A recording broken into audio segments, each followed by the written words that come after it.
I had a crazy dream last night. Do you dream in sign language ever? Very few times, but I have a little bit. I had a dream that there was a child that like needed my help Okay. who was signing to me and I was signing back and like neither one of us could understand each other. Oh no. And it was very stressful. I had a dream that I went to a wingspan tournament. It was really fun. I got an email from someone at, what is it called? Is this the one who talked about the sign language transcription? Yes.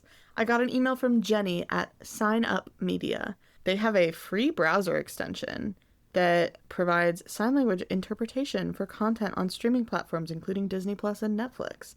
And most recently, they launched a project putting out interpretation for all 8 of this year's Best Picture nominees. That's exciting. Yeah. So I'm going to test it out tomorrow. I'm covering the Oscars tomorrow. It can't be AI, right? They must have a real person interpreting all these. It must be a real person. Like they do with HBO. I Yeah. think they're trying to get ahead of what HBO is doing because I think HBO is doing... I personally think HBO is doing a fantastic job with the ASL interpretation. Yes. I'm watching The Pit every week with ASL. Oh my gosh, how was Trash? It was really good. I have a lot of thoughts on it. So Trash is... This was kind of groundbreaking and extremely cool to see. But these two guys, Joey and Andrew, play Jake and Tim, 2 deaf roommates who live together in New York City. And basically the whole premise of the show is that they need to take out the trash, and they're fighting over who needs to do it. But then as the show goes on, you learn more about the 2 characters. And also the audience participates in the discussion. Oh, okay. So they do polls, and they write on a whiteboard, like, should Jake do this or Tim? And then we got to vote with the card. So that was fun. And then there was also a guy who played a jukebox. And whenever they put money in the jukebox, it was just a guy. He would speak and translate for the 2 guys, which was confusing because I was like, why is he speaking? But then other characters in the show kept saying the jukebox was playing really loud music. But we, the audience, were hearing him translate ASL. Okay. So that was confusing. Did he translate through the entire show? So a lot of it was ASL only. So Interesting. I think a lot of hearing people who were like, oh my God, I'm so lost. But that's the point. Right. Like, that's what deaf people experience. And then at some points when they really wanted the audience to know something, then they would quote unquote, turn on the jukebox. Interesting. But like, I got most of the conversations that would happen without sign. But these guys are like capital D deaf. Mm-hmm. But one of the things we learned is that Jake has more like the neoliberal view on deafness, as in like, I pulled myself up by the bootstraps and I work this job and I also speak. Mm-hmm. Okay, Daphne coded. Literally. But then Tim has kind of the view of like, I'm not really working, I'm taking SSI from the government because fuck the government, they don't care about deaf people. Mm-hmm. And also, he got arrested and he has an ankle monitor on because of miscommunication with the police. Very Emmett coded. Okay, Emmett. Jesus. Daphne and Emmett. But he's very much like, fuck the police, fuck the system. Why should I get a job? Why should I do all these things they expect me to do? Mm-hmm. And then that was interesting. And then at the end, it's kind of revealed that these 2 men are talking to the audience. But it's revealed that the audience is like their demons. It's like the shit that deaf people have to go through. So they point at different people in the audience and they're like, this is their paranoia and this is dinner table syndrome and this is this. And I was like, okay. I think that was my one qualm is, one, I didn't like the jukebox character. Okay. Because I was like, I think they need some way to interpret ASL for the viewers, the mostly hearing viewers, which I get. I think they should have just done captions. And then at one point, the jukebox breaks, so I think they should have just had the captions, quote-unquote, break. Mm-hmm. It's a circle theater, and there's, like, projectors on 3 sides. And there is a character. She's hard of hearing in real life, but she speaks in the show, and she plays, like, a hearing woman who, like, is appropriate in deaf culture, basically, and using social media. Sounds like a lot of people we know. Mm-hmm. But using social media to appropriate deaf culture. But when she speaks, her captions are on the projector. So I was like, well, why not just project the captions for the deaf men? instead of having the stupid jukebox character. I don't know. Yeah, interesting. When you were saying at the end that they're like the audience was the demons and they're like your dinner table syndrome, all I could think of was the video of that one reporter interviewing Cynthia Erivo and Ariana Grande on the Wicked for Good press tour, and they sit down and she's like, I love you both, you're my autism and you're my ADHD. Is this the same one? No, The same gay one? no. Okay. not the same as Holding Space. No, it's like this Australian reporter. And Cynthia and Ariana look like they've been shot. Like they're like trying to stay like so serious. But anyway, that sounds really cool. But the light shone on me at one point. I think I was dinner table syndrome. Wow. And I was like, me? It's funny because I know the guy Joey who plays Jake. So he looked straight in my eyes and said, dinner table syndrome. And I was like, Joey, Joey. that's me. Wow. You know me. I feel like I should also share the Mitski story to our listeners. Oh my God. So much happened to you. So much happened this week. Let's talk about Mitski. Friends. Do you like Mitski? If so, she's a great performer. This is my second time seeing her. And she did like a week-long residency at the Shed in Hudson Yard. Great Manhattan. space. Great space. I have never been to a concert in the Shed, just the crazy one we saw last week. Yeah. But I got tickets to Mitski, and I went with my friend Emma. Hi, Emma. And then my wife.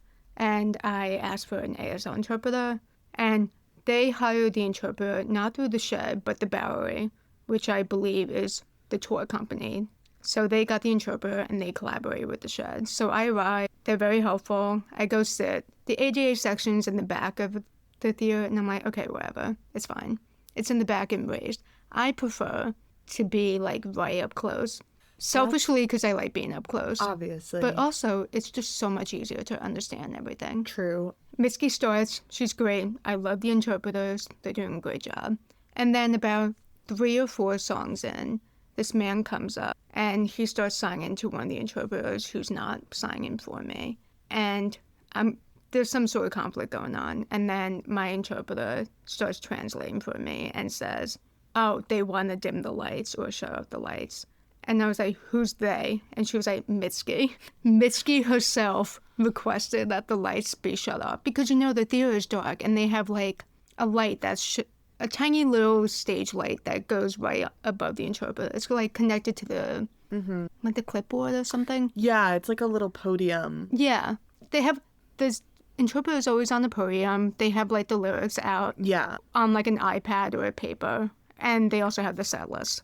So they just read from that and then they interpret and obviously also listen to what's going on. And the light is literally like a reading light. Like It's a reading light. Like the light you would clip to your book in bed. That's being exactly next to what your it was. significant other. It was clipped to the podium. Yeah, it's not intrusive at all. No. But this man comes up and says, Mitski personally has requested that this light is distracting and that it needs to go off. And instead of going, oh, wait, I just realized this is for ASL. My bad. Let me tell Mitski. Who maybe can't see that there's an interpreter. Who can't see because we're on the end of the theater. Yeah. They can't see anything that's going on. He, doubles down. The interpreter's trying to explain, no. These women were very nice. They were advocating for me. But he was like, no, the light needs to go out. Didn't he start physically putting it down with his He started hand? physically pushing the light down. And the interpreter's moving the light back up, and then he's pushing it back down, and they're going back and forth. And then at one point, the interpreter's like, "Okay, Kara, tell him you need the light." And I was like, "Yeah, it's true. I do need the light." But then I was like, "Oh my God, Mitski noticed me." I'm really glad that you saw it that way. But then we dimmed the lights a little, and then it was fine. I could still see. Okay. It just wasn't as bright as it was before. And then the show goes on without a hitch. And then after the show, the guy comes back and he's like, Mitski herself personally apologizes. But it's not really her fault. It's the Shed and the Bowery's fault because the two of them worked on getting this interpreter. And all they need to do is say, Mitski, break a leg, have a great show. By the way, there's going to be no light in the back for ASL interpretation. Yeah. It's, if you're wondering what that is. And she probably thought she has a policy with no filming. Yeah, So- she probably thought it was someone full some flash weirdo, on. full flash on filming for 20 minutes straight. So she was like, can you see what that's about? And also, later on, there was an emergency and people started flashing lights. to get security's attention. So I think she was like, what's that about? Also, it's Yeah. distracting. And instead, the guy should have just talked to her earpiece and been like, it's ASL, but no. So Mitski, Yeah. ableist. I'm kidding. I'm Mitski kidding. tried to dim a deaf person's light. Wow. Wow. It's But just kidding. physically and metaphorically. Fuck that guy, though.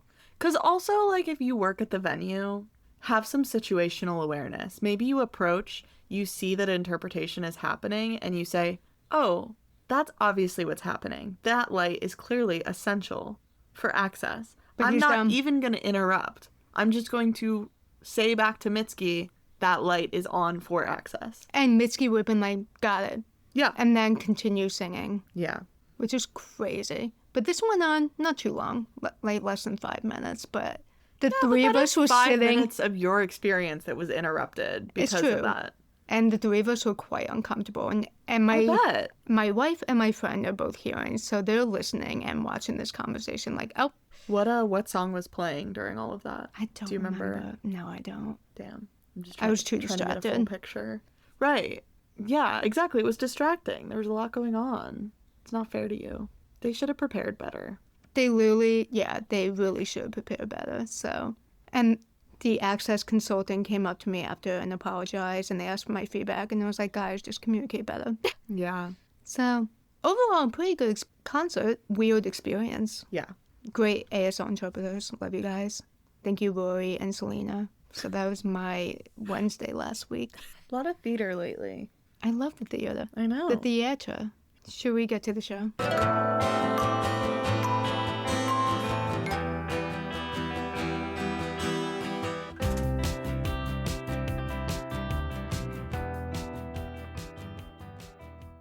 Season 1, Episode 20, Game On, which aired March 6, 2012. Is there a painting for this? It is. I want you to Google it. It's called Game On by Jack Vetriano from 2006. Oh. I think it's a great choice. Yeah, it totally is. Would you like to explain to the audience? It is a couple. It's quite erotic. It's quite, yeah. I wasn't expecting that. I don't know why. I know, me too. I was like, A woman is pressed up against a wall, and a man in like a not full suit anymore. She's also wearing like, what do you call those? Thigh highs? Like thigh high, like kind of lingerie, like tights, pantyhose, I guess. yeah. Like the strappy kind. And then he's wearing a full suit, and they are kissing, and his hand is between her legs. And his other hand is holding her arms back. It's And they're in Steamy. like, the decor is giving hotel. So when I saw that, I was like, well, that tracks. That tracks.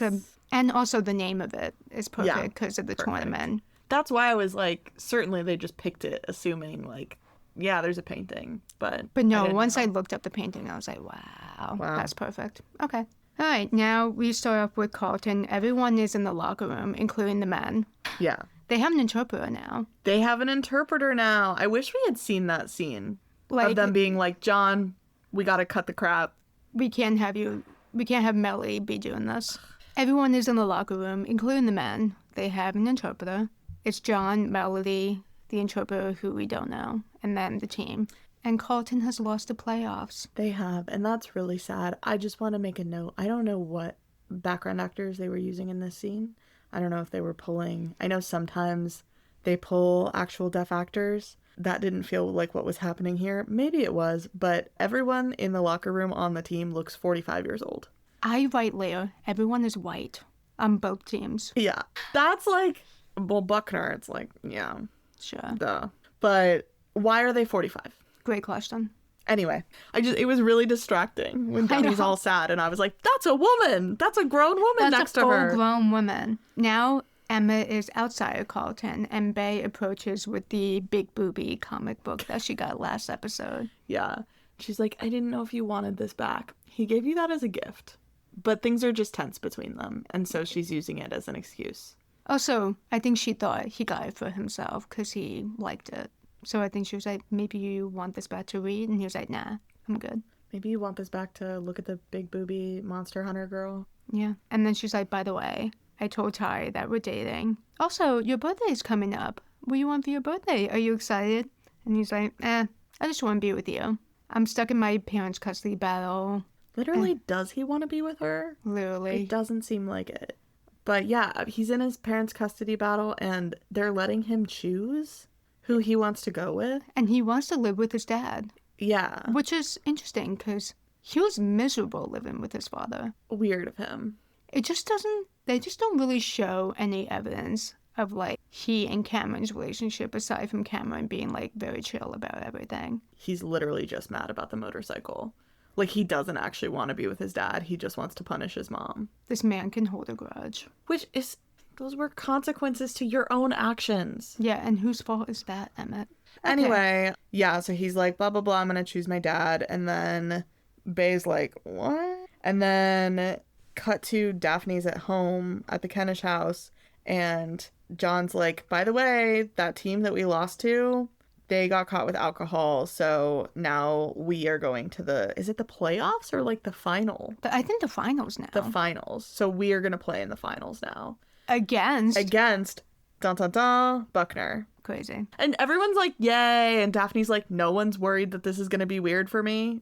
That's true. No one says anything to her about it. No, that does not come up at all this episode. No. Well, it does on the court. Anyway, yay, basketball saved. They drank after they won the game. Yeah. Do you think I think I was like, okay, you had champagne after the game. I think it's stupid. It's like just the rules of the Yeah, that's true. whatever. Okay. And then Bay is, for some reason, still at Carlton. Like, cut back to Bay. She's still chilling at Carlton. It's a school day. Like, what is she? I don't Anyway, know. Melody shows up. She looks like she's just gotten out of her car. Yes, I Which think is- she did. So maybe it's morning. It must be morning, but like, Bay's like, oh, hey, like, Emmett just went inside, and Melody's like, no worries, I'm here to see you. Doesn't Oh. she works there. Right. She's here for work. Anyway, I do love that she was like, you know where Bay is? She's not at school. She's at Carlton with my son. So she's like, hey, girl. Also, there's no captions at the No, start, which I think is really great.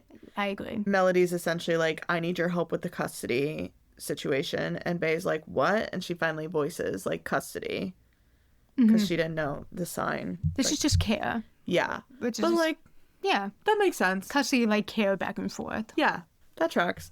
And then they're like, okay, now captions. And she's like, I need you to make a statement saying, like, basically the court will only let him choose if they think both places are a safe place for him to be. So I need you to make a statement saying that Cameron's is not safe, which you know it's not because you came to me in the start. This is so much to put on Bay. I think this is not cool to ask at Bay. And even No. Leia, Regina, and Catherine are like, we're the adults. Why Yeah. didn't you talk to us first? Yeah. And I feel like Regina could make a statement. Regina, Couldn't she? or Saying like, I've heard from Bay. Like, why does it have to come from Bay? why does it have to come from a 16-year-old? Yeah, I really feel for Bay. I mean, I feel for Melody too, that like this is a tough situation, but I personally would not have done that. Not Especially at all. because of the relationship her and Bay have had, mostly due to her up until this point. Like, she's kind of made it. And she's making it worse. Yeah, she's making it worse for sure. This is so much pressure for poor Bay. Yeah. Yeah, the two girls, so much pressure on them. They're doing their best this entire I episode. know. You know who I think is not doing her best? Regina? Regina. Why is she still dating this guy? I don't know. They're eating ice cream in the car, and he leans in for a kiss, but she's not into it. No, and then he's like, okay, I've done everything to express interest in you. What do I need to do? Or like, what's up? And she says to him, my ex, whatever he was, just like popped back up a couple months ago again. Okay, if a grown person said to me, my ex, whatever, I'm getting out of the car. what a red flag. Don't be like, "Ugh, this guy, my situationship. But then he kisses her anyway. Yeah. After she rejected him. She's like, I'm just not ready. And he's like, I'll see about that. And then he throws her ice cream cone perfectly good ice cream. out Both of the theirs. car. And he does pause to be like, I'm really hoping you think that's romantic. And not she littering. does. That is such an ick to me. Can Littering. you imagine? I'd be like, I wasn't finished with that bitch. Like, that's so... Also, it is littering. It is. What a waste. Don't be wasteful. That ice cream was not finished. They No. had plenty more to go, and they didn't even eat the cone yet. The cone's the It was best really part. upsetting. Yeah, so he's annoying. And then, With the Kenish house. yeah, and Craig Tebby has a friend who's an editor, I guess. And Yeah, he mentioned this like an episode or two I ago. think he mentioned this in his like interview to be their lawyer. Yeah. Genuinely. He like He name knows someone dropped. who's a publisher, and he's like, great, by the way, the publisher wants to meet with Catherine. Obviously, it's the same day as Daphne's tournament because conflict has to be there. Yeah. But John is like, okay, talk to her and then come to the tournament. Yeah, Catherine's really like, I can skip it. I don't need to talk. But yeah. Anyway, so she's going to meet with this editor. I did not care about this I did plot. not care about Catherine in this episode. Sorry, I did girl. not care about Regina and Catherine this episode. No.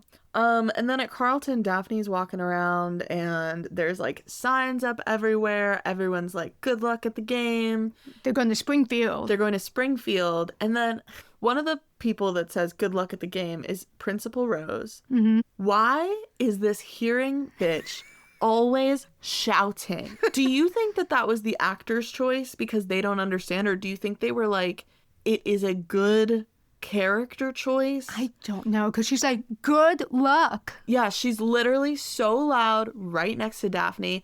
Good luck at the game, Daphne.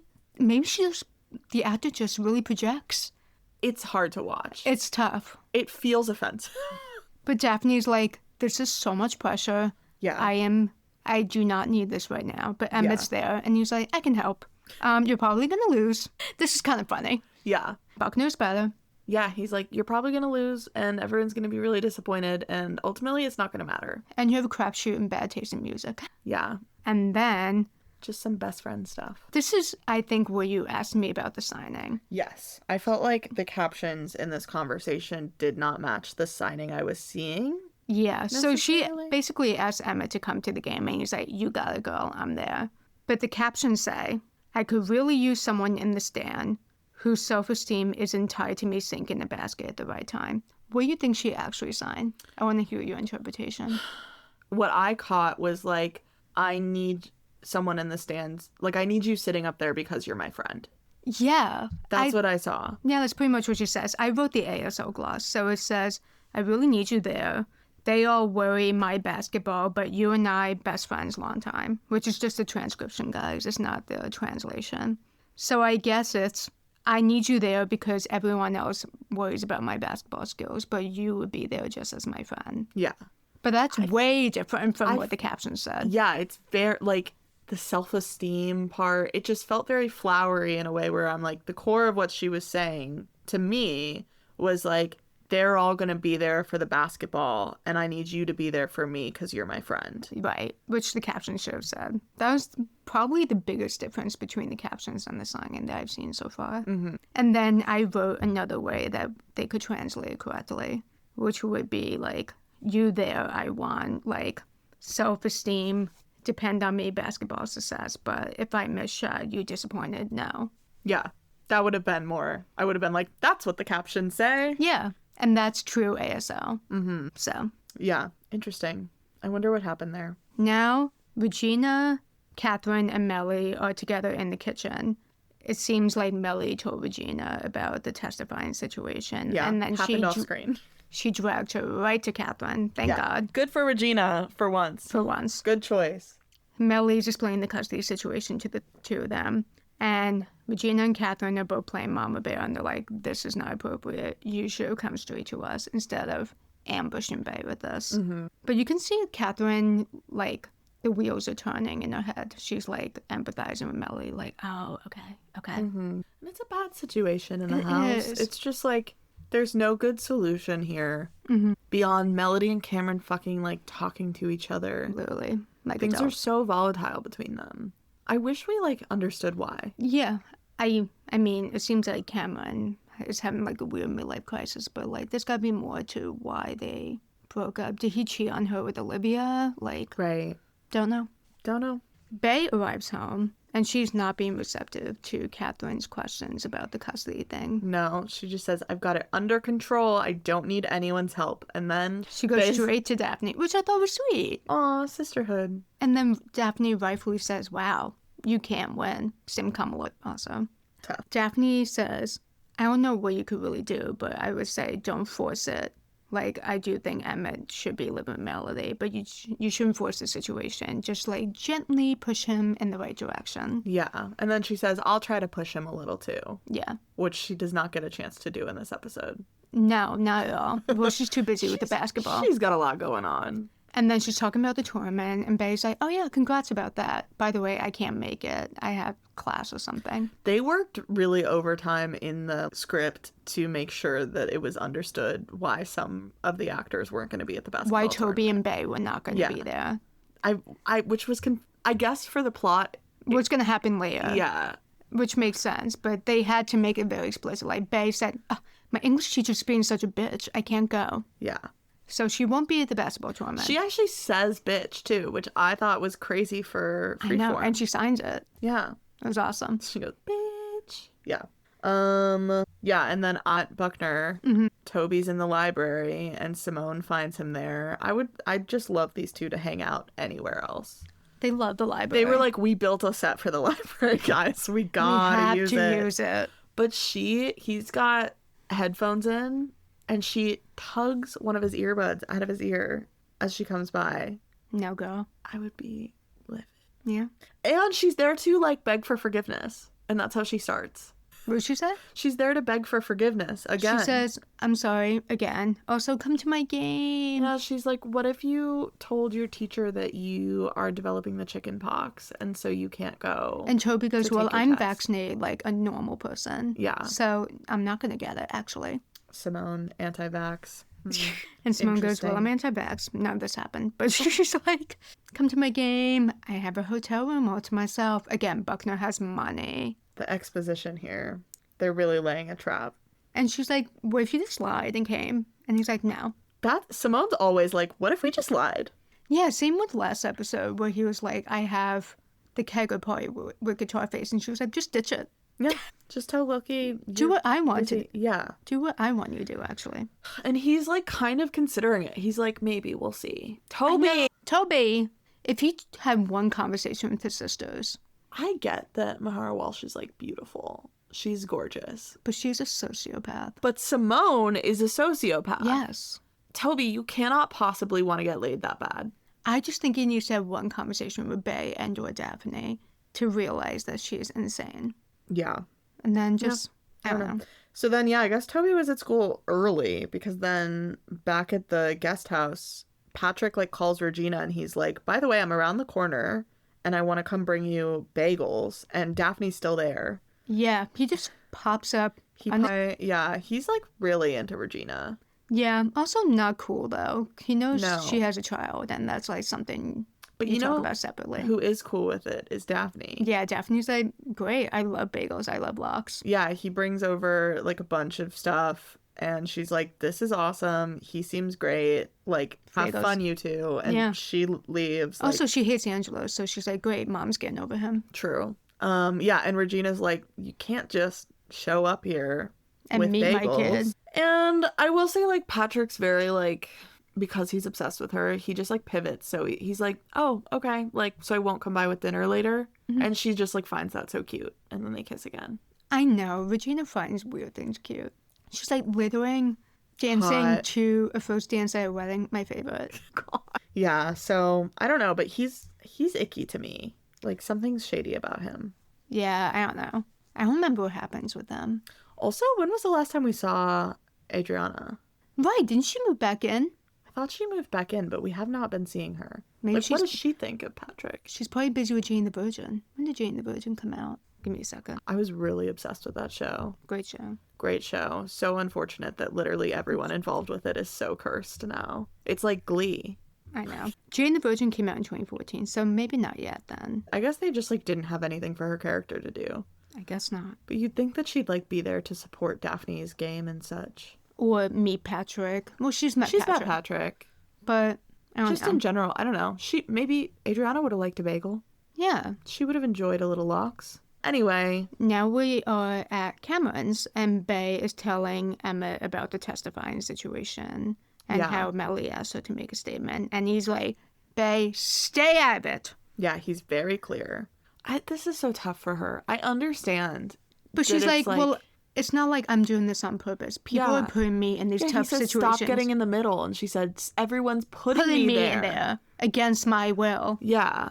This is so hard, though, because, like, I totally understand from Emmett's point of view. Like, you are my girlfriend. Stay out of my parents' business. Like, Yeah, this is a mess. He says something like, this custody battle is like a war, but you are like my safe island. Yeah, he keeps saying that, but I don't feel like he actually feels that way about Bae. 'Cause No. she's been involved since the start. Like, he basically moved out because of Bae. In some ways. Because of her, but it's not her fault, Right. I feel, for him. Yeah, you're right. Regina is at the guest house and she gets a call from Patrick. And he's like, by the way, there's a museum opening in Arkansas tomorrow night. And Regina's like, so sorry, I have Daphne's basketball game. And Patrick has this look on his face as if he's never been rejected before. Now we're back at the Kenish house. Yeah. And Toby is playing video games when Bae approaches for advice about Emmett's birthday gift. And she's like, I think I want to get a motorcycle fender and paint something really cool on it. And then Very what was the cute. second choice? Or a book. Or a book. And then cut to the next scene. Yeah, she basically goes, Toby, I need your help getting this birthday gift for Emmett. Come with me. I don't know why she needs him for this, but they I also go... don't know how he knows about motorcycles all of a sudden. But I guess she's just like, you're a boy. yeah. I don't know. I feel like Daphne would have been a better choice, honestly. But it's very nice if Toby helps since I haven't seen the two of them together in many episodes. Yeah, maybe the writers were just like, give him a scene. Yeah. So they go to Cameron's place, Garage. to the garage, to check on the new motorcycle that I guess Emmett and his dad have been building together. And basically they're there because they need to look at the measurements and like the wheel size to figure out what size fender to find get. a good fender. And Olivia lets them in, and she takes the opportunity to make a blowjob comment for some reason in front of two teenagers. To talk about her high school sex life to high schoolers. It's just weird. So weird that and she does that. inappropriate. It's so inappropriate.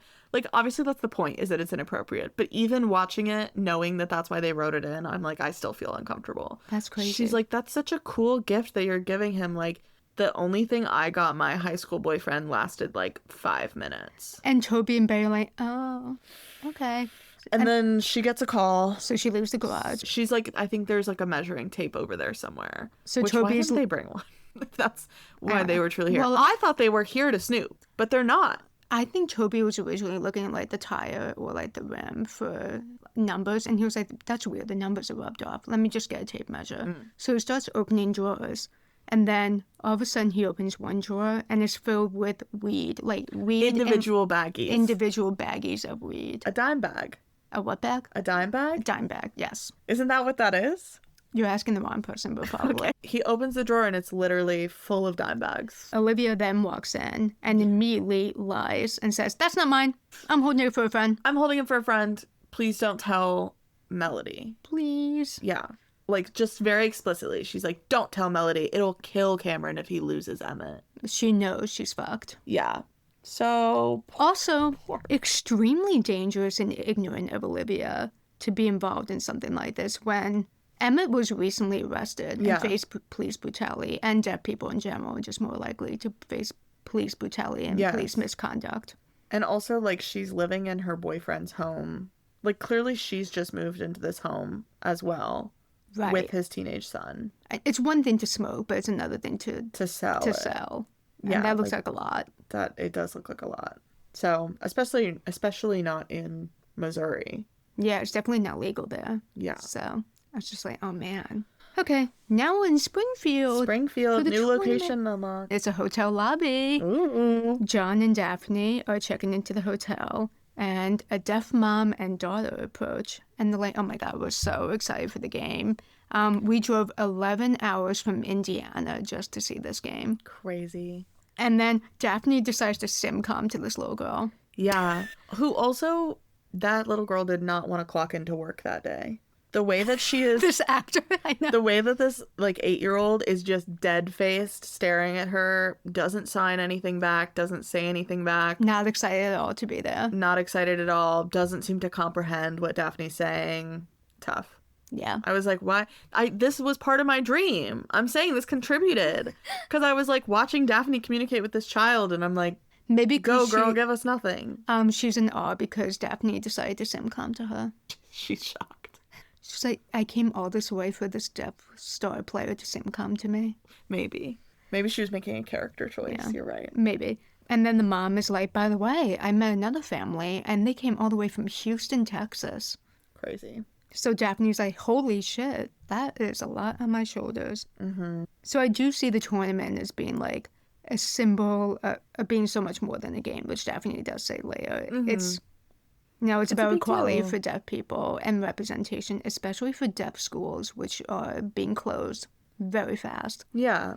And that's true. The deaf community is like the size of a pea. So if there is a game like that, people do come from far and wide. Especially because, like, not only are they just generally the underdogs, but, like, they're the underdogs up against a rich, privileged private school. Like, it's a great It's the dynamic. perfect storm of, like, wow, what an amazing story. And then also Daphne does have the threat of the team being cut looming Yes. over her. So it's not just winning or losing the game. It's also like, if I lose, this team is going to be cut. Yeah. And all these people who came out to support will be, like, disappointed. Right. So, yeah. Emmett arrives at the hotel now, and he sees Melly, because Melly's coaching, obviously. Yeah. And he goes off on her immediately. Well, Melly's so excited to see her. Yeah. See him. She was like, oh my God, I can get a suite for us, and we can, like, order in. And he's like, no, I'm sharing a room with my friends, unless you want to go behind my back again and tell my girlfriend about our sleeping arrangements. And Melly's like, okay. And then he goes, Poor Melody. I know. She kind of can't win here. No. He's like, well, Dad and I are finally getting close. You complained for years that he didn't make an effort to be a dad. Now we're finally getting close, and you just want to take that away. And then Melly says Cameron has gone a little off the rail. And it's true. And it's true. And then Emmett's I like, think she's being polite. I think he's gone way off the rails. way off the rails. And then Emmett's like, okay, whatever. And then he leaves. It's b-ball practice time. Carlton arrives, and they see... So funny. I just skipped over that entirely in my notes. I was like, I don't care. Well, Carlton arrives, and they see Buckner playing. And the coach is like, okay, Buckner, clean up. Also, massages are in 15 minutes. Oh, I wish. But then one of the tournament guys approaches, and he's like, I heard an anonymous tip that Daphne can't play because she hasn't been a consecutive Carlton player for the past 6 weeks. And I just know who fucking snitched, but Well, we think we know.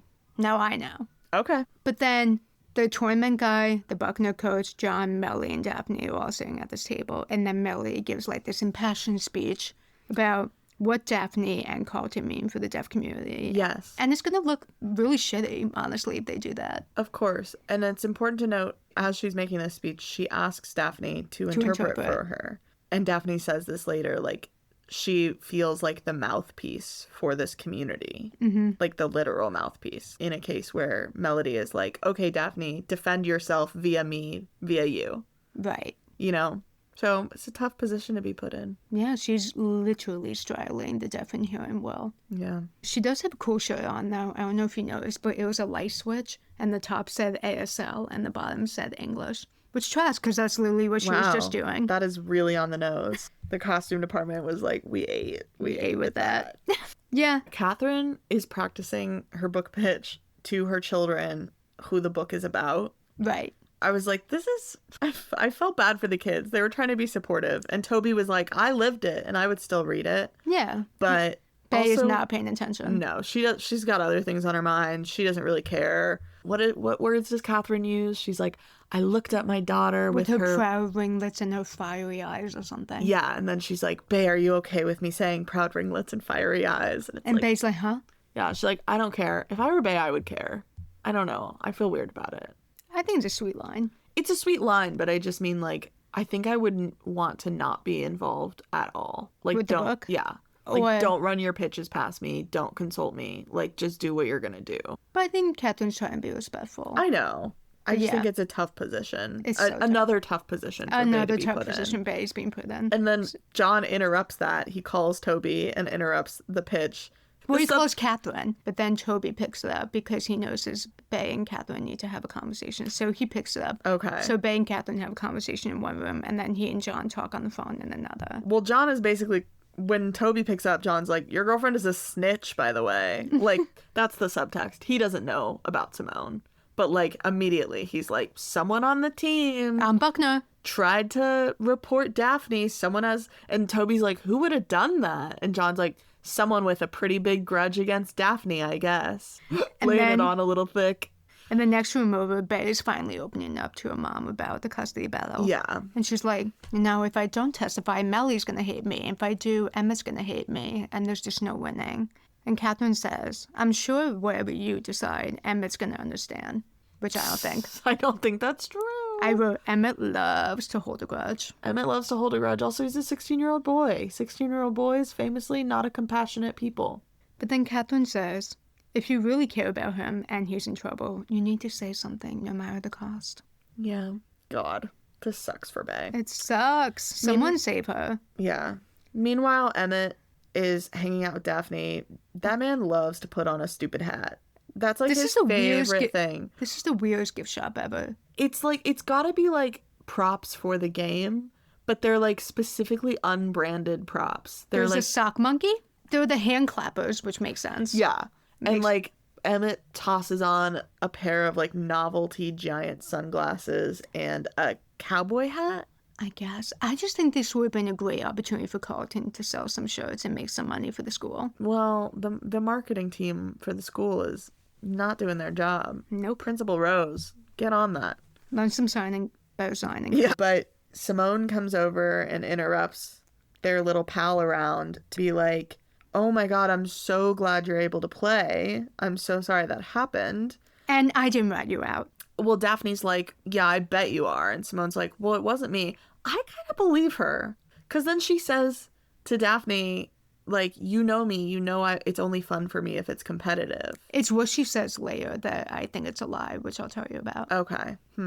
Yeah, but she's like, I miss you. Like, let's be friends. Let's hang out after all of this. And Daphne's like, I don't know, girl. And then Simone just like sadly walks away. Emmett watched this whole conversation. Yeah, and Emmett's like, you think she was for real? And Daphne's like, who could tell? Now, Bay is at Cameron's house talking to Cameron. Yeah, Bay's like, you know what I should do? I should just go straight to the source, the other source. Yeah. So it's clear.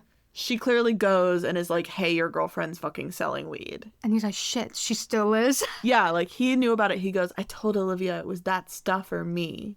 Okay, so you did know. Right. And then he's like, that's it. I'm going to ask Olivia to move out. And Bay's like, oh my God, I'm getting myself deeper in this. Now I'm getting involved in like an extra relationship. Yeah, she was like, that's not what I want. And he was like, well, it's either that or let Melody win. Yeah. And Bay's like, what the fuck is wrong with you? This is not about somebody winning or losing. She's so red-faced during this scene, too. Like, she clearly is like, this is fucking hard for me. I really like... Cameron sucks. What I really did like about this scene, though, is that and also with her conversation with Melly prior, is that we really see Bay's massive improvement in signing. That she is able to have these really difficult conversations. Yeah. When prior, she was like, No, she's put the work in. Even if she's sim-comming to Cameron. Yeah. Well, her own mother is sim-comming to her deaf daughter. So, like, what hope was there for Bay? Exactly. Yeah, now we're home, and Catherine is presenting the book proposal to the publisher. And the publisher's like, great proposal, I love you. But Sarah Lazard, the journalist, is writing a book about the Switch too. And there's a good chance that she's going to get her book out before you. So we need not just your story, but Regina's, because having both is more compelling and is probably going to sell better. I feel like this is such an unrealistic plot point. I just think if there were two books, I don't know, maybe we need to get Emma on to consult about the publishing industry. But I feel if there was a celebrity memoir, like by the celebrity, and then a biography by like a random journalist that doesn't know them. Exactly. Like, which one's gonna sell better? Obviously the mom. Memoir. Like, yeah.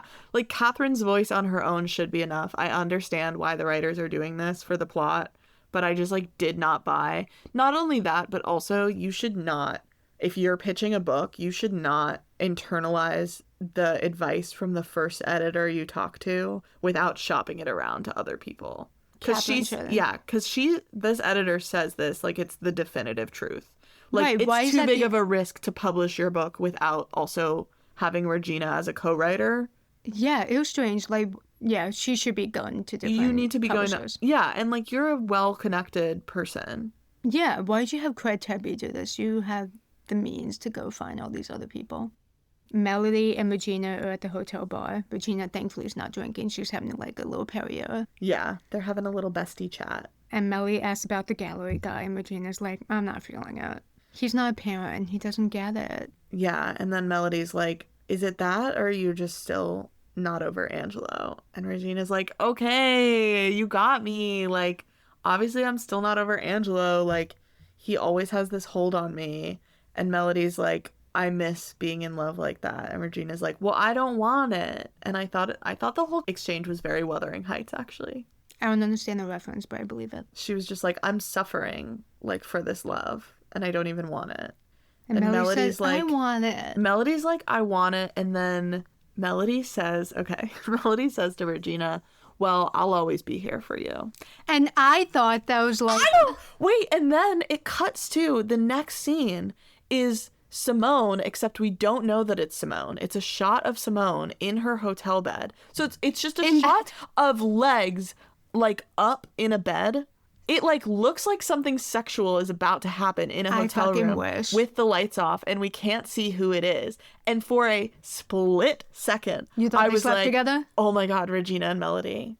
So when Melody was like, I'll always be here, I kind of thought, like, well, if none of the other men work, I'm here.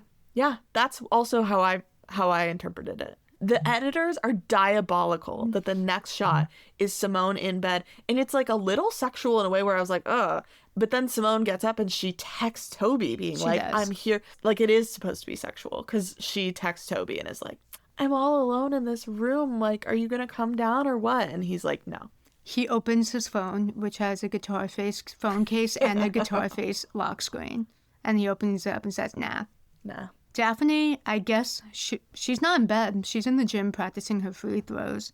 And John comes in and he's like, okay, bedtime. You have a big day tomorrow. Yeah. And Daphne's like, I am so stressed out. This game is not just for me. You don't get it. And John's like, I do get it, actually. I was a baseball player. And she's like, but you play for yourself. I am playing for a community. Yeah. And then this was an interesting line. She said, Emmett and Melody's deafness defines them, but I'm just Daphne. Okay, I was desperate to know your thoughts about this. I did not like it. She delivers this monologue about her deaf identity, except it's really about her, like, wishing that she didn't have one. She's like, I'm just Daphne. Like, I'm not deaf, not hearing, just Daphne. And like, if I was hearing, I'd just be hearing Daphne. It really seemed like she was putting down Emmett and Melody in that line, where she was like, their deafness defines them and mine doesn't. And so what if your deafness defines you? It's a part of your life. It's a part of your identity. That's the cool thing about it. I couldn't tell if her big moment later on with the hearing aids is supposed to sort of symbolize her accepting more so her deafness in that moment, or if the writers did not make the connection, if the hearing writers, like, were not trying to make that an intentional point. I was just... When she turned it off the hearing aids, it's only because John says tune it out. And I was just like, okay, she's tuning them out. Well, it symbolically. Felt powerful to me, though. Like, the way they play it, too, in the show, it feels quite powerful. So, yeah, maybe because she shuts them off and then she can't hear. Yeah.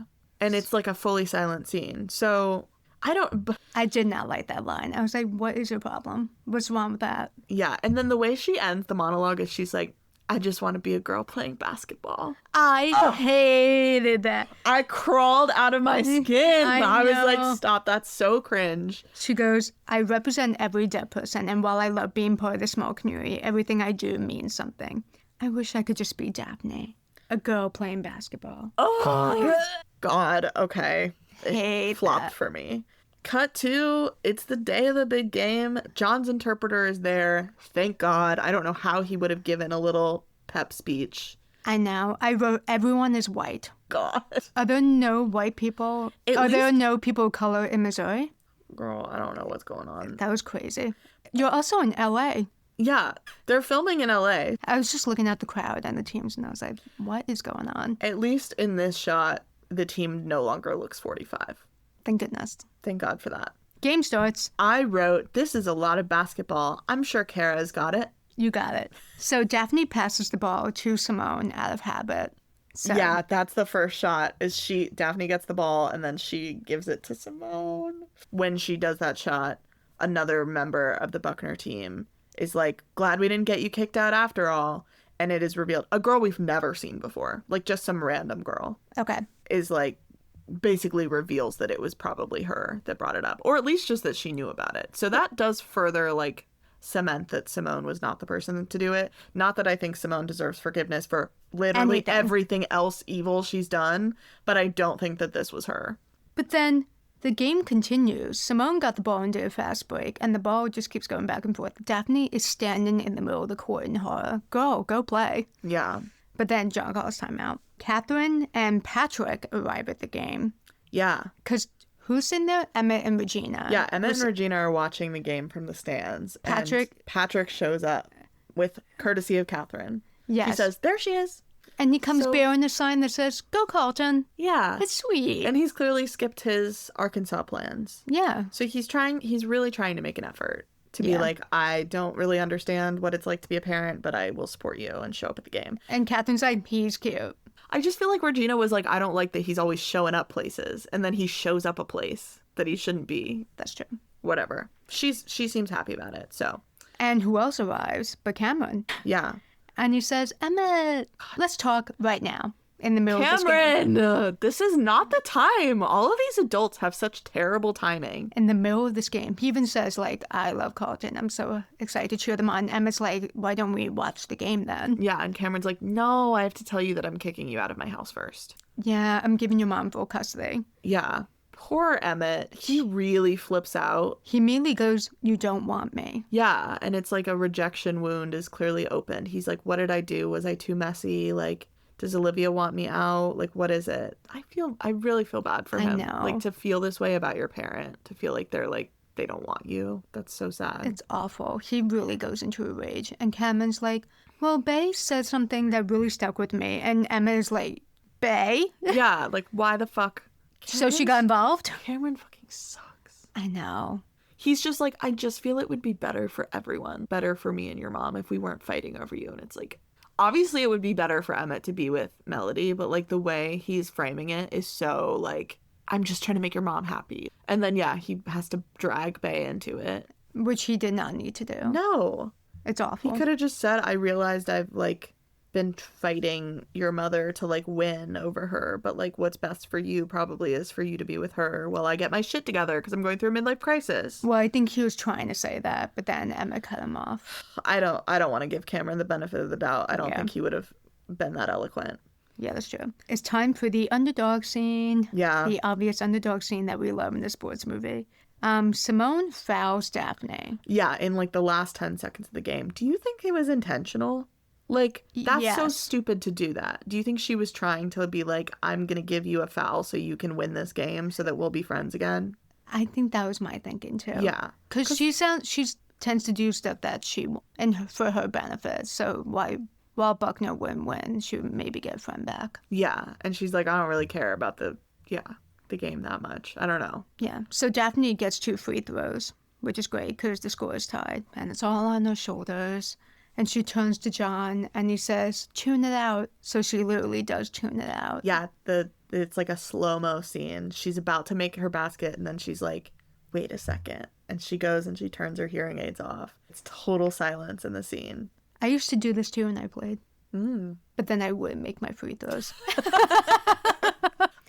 This worked on me. It is kind of a tearjerker. Yeah, it's a tear-jerking scene. LeClaire is acting her ass off, too. I know. She gets both baskets in, and Carlton wins. Yay! Yay! And it's now time for slow-mo cheering time. Everyone is jumping and hugging, and Principal Rose is like, great job, guys! And John is like, this is so awesome. I can't wait for next year. Yeah, John's like, next year, we gotta get buses, we gotta get the whole school down here, we gotta make fucking t-shirts. Do you know who's not in this episode? Travis. He would have loved to cheer on the Mustangs. Right? I guess he's holding it down at the car wash. Maybe. But yeah, fucking Principal Rose is like, we'll talk about it on Monday.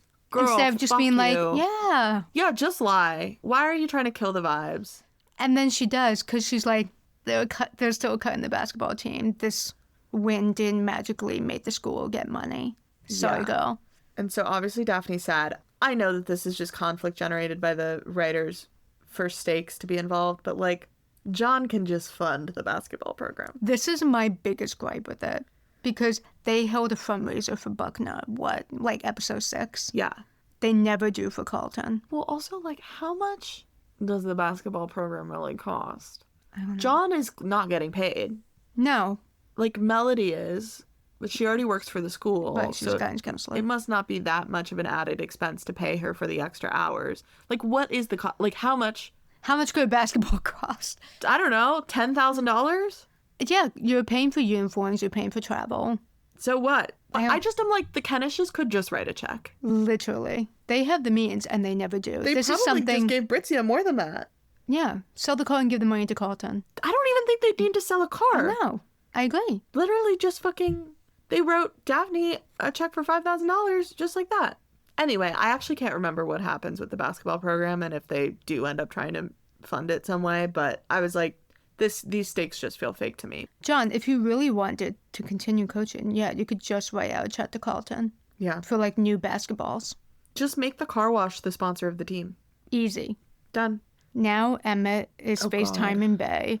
Yeah. He's in like the hotel lobby or something. Crazy if you check him into the hotel and you see this deaf man sobbing on his phone next to the fireplace. Fucking signing into his phone and punching walls. Jesus Christ. Sobbing. And he's like, Bay, you promised to stay out of it. And Bay, to her credit, is defending her actions. And she was like, honey, I was worried about you. Well, she's like, what am I supposed to do when I see a drawer full of dime bags in the place that you live with your criminal record already? Like, this is concerning. Yeah, and she was like, I had nightmares that something bad would happen to you. This was a little crazy. She's definitely overreacting about the weed. She's like, I was picturing rival drug lords, like, showing up at your place. Like, okay, I don't think any of Olivia's friends are. No, I think they're all just like potheads. Yeah. Who work at the restaurant she works at. But Yeah, whatever. but Emmett is just like, fuck you. Fuck you. My mom is brainwashing you. You guys are treating me like a child. Yeah, and then he punches. Well, the phone freezes. Oh, yeah. Which, that's also how I feel when my phone freezes. But then he punches the wall above the fireplace. Yeah. And like, then, really injures his hand and also just like, Emma, you're better than that. Don't be punching walls. Except I don't think he is it's better such than that, an actually. ick to me when boys punch walls. It's even more of an ick because he like hurts himself immediately and is like, He's like, ow! Daphne's in the basketball court at night. I guess no one cleaned up the court. It's still strewn with confetti. Very High School Musical. Yeah. So true. She just looks around Yeah. and reminisces. She's taking it in. Simone walks to the ice machine and she sees Emmett like sniffling, Yeah. whimpering. He's like whimpering and crying and snotting into the ice. That is not sanitary. No, but he's scooping ice to ice his injured wrist from punching the wall. Yes. And Simone is like, you punched the wall? I've been there. I just lost the game, so. She's like, I wanted to punch a wall after losing that game today. But instead, I'm going to go back to my hotel room and drink vodka and watch pay-per-view. Yeah, she says, I have a bottle of vodka in my room. I was planning on having a few shots and watching pay-per-view. That's such a sad thing to do alone. Not only that, but just that line. Like, that's such a 16-year-old thing to say. I'm gonna have a few shots and watch some pay-per-view. Yeah. And then Emmett's like, okay, great. And he's like, I gotta go wrap my hand. And she's like, I can wrap it. would you like me to help you? Oh. Meanwhile, Bae is laying on her bed, combat boots laced up to the knee. And she's so sad. And Toby walks in and he's like, I got your fender like figured out, whatever. And she's like, thanks, but I'm not going to be needing that. I don't think Emmett's ever going to talk to me again. And then Toby says, you guys are perfect together. It'll be fine. Toby, you are lying. First, like, I know he's just being nice to comfort her, but like, don't say that shit to Bae. I wouldn't say that to anyone. I wouldn't say that to anyone, but also not Bae and her boyfriend who've been fighting every single episode since the first episode they got together. But he doesn't know that. No, Toby doesn't present. give a fuck. He just says, you guys are perfect together. Cut to next scene. Next scene, Emmett is in bed, Straddling Simone. straddling Simone, Making out. fully takes his shirt off. They are gonna have sex. They're gonna have sex. Credits roll. Credits roll. I felt just as scandalized watching that scene today that I felt watching was- it when I was, Like 14. yeah. Oh my God. Yeah, I was like 12 years old. I remember that scene playing. I was scandalized I was then. like, oh my God, I he's felt taking- scandalized now. Emmett's such a cutie, but I personally don't feel that I need to see him shirtless ever. It felt too intimate. Like I wanted to close my eyes. Like I think I was like, "Oh." that's a minor. I don't need to see that. Well, the actor isn't, but yeah, That's true. in the show, yeah, the character is. But it was just like, I don't know. It felt weird. Like I get it. I don't know. I don't want to see him shirtless. The only people on the show I want to see shirtless are Angelo And Austin Butler. and Wilkie. Yeah. I get it. So- No Austin Butler this episode either. No, he didn't end up coming to the game. That is actually kind of crazy. I do feel that he would have wanted to be there. Right? And it's maybe Daphne after the snafu in the last episode where she's trying to teach him sign and he's just trying to make out with her. Maybe she was like, yeah, you're definitely not coming to the game. Maybe. You can't handle it. Or maybe he just like had the same test that Toby had, so he couldn't.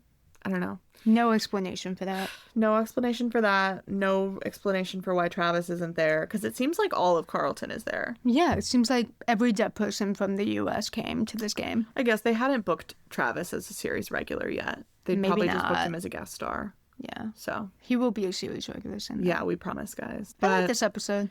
me too. I mean, I don't like what happens in this No, episode. me But neither. it's such a fun episode to watch. I'm just like, I'm still shocked. Scandalized. Ugh, I just felt like sick to my stomach I know. this whole episode. This is the beginning of that. This is the beginning of the end for Emmett, really. His downfall. And also just like Bay. Poor really Bay. going through it. I know. Really, the whole episode was like Bay and Daphne experiencing the craziest amount of pressure, Yeah, trying to do their best, I know. and then they're both being punished at the end for it. Yeah. God. And that's girlhood. Literally. Thanks for listening, guys. Thanks for listening. Also, if you would be so kind, please leave a review on Spotify or Apple or wherever you're listening. Please. A comment, a review, that'd be really helpful. I personally would love to end up getting sponsors in the future so I could pay someone to transcribe our podcast because it's a lot of work. It's would just the two of us, love to guys. Pay an editor. That would rock. Yeah, please leave a review if you like the show. If you don't, Then don't You leave could a like review. email us if you like really need to talk about it. But Yeah, we do have our email in our show notes. yeah. Thanks for listening, and we'll Thanks see for you next week. listening. Bye. Bye.